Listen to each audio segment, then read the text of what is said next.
Hi, do you dress for success?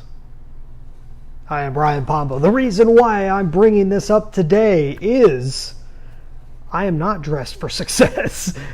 Welcome back to the Orange Office in Grants Pass, Oregon. Today's topic is a very simple one, but it's one that I think gets completely thrown aside nowadays when anything goes. And that's the whole concept of your appearance. How are you appearing? And should you always be dressed a certain way? Should you have a uniform? Everything else. So we got to reel this conversation back.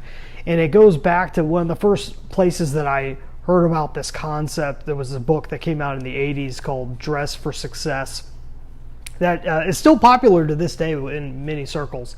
And what it talks about is if you dress, basically the general idea is if you dress the way that in most people's minds, how they see a successful person in their mind, a successful business person, successful businessman, businesswoman, if you dress that way, you will automatically have an up in any situation when it comes to business.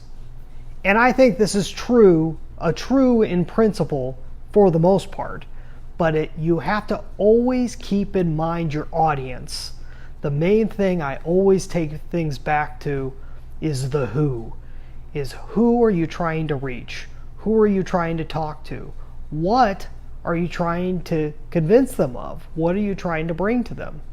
Are you trying to convince them that you're a successful business person? Are you trying to relate with them? Today, why am I dressed this way? I'll come straight out and tell you, and I'll tell you how it relates back to what we're talking about. I got pulled away on every Wednesday. I'm always hanging out with my family. But today, I especially got pulled this way and that way, and it just ended up in the clothes that I ended up in. There was no real thought behind it.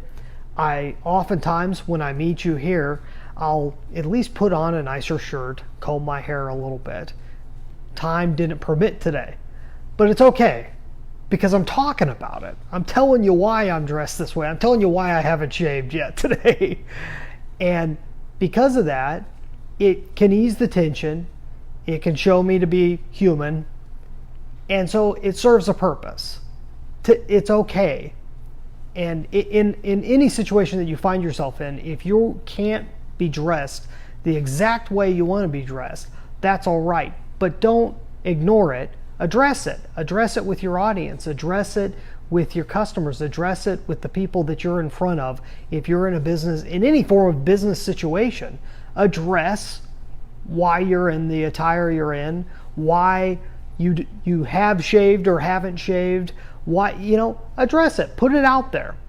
Just so you could be clear about what's going on. Now, the concept comes up of the uniform. This is a very common thing nowadays, and it really got popular when Steve Jobs started talking about the fact that he always just wears blue jeans and a black shirt.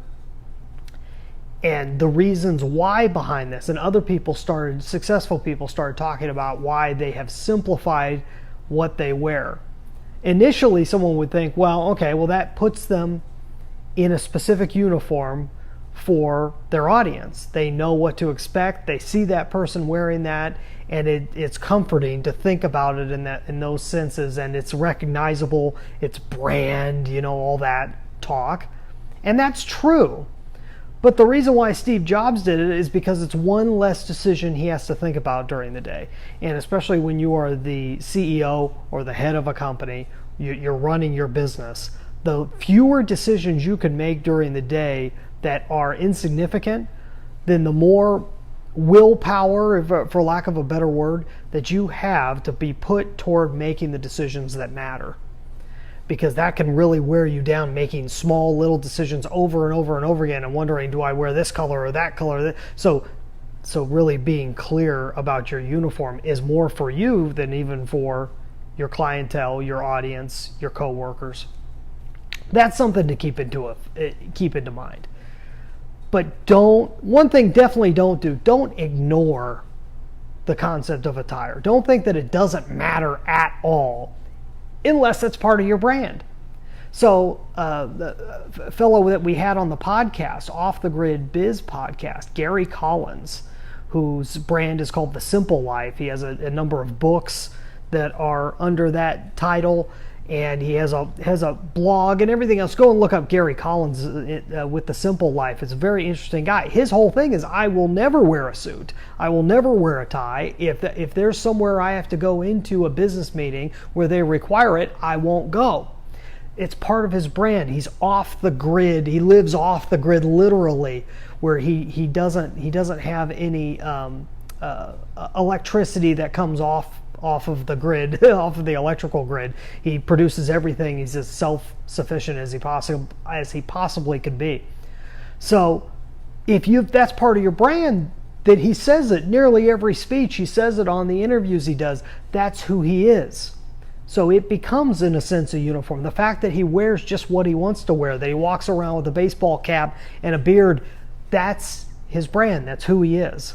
And it's great that who he is who he is. It's not just a fake facade, but he addresses it. He doesn't just let it hang there and go, okay, well, who is this guy?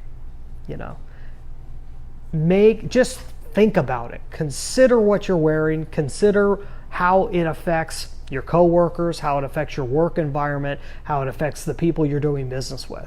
Because it does matter. Dressing for success does matter, but don't overthink it. Just find something that works for you and make it clear to everybody else what it's all about.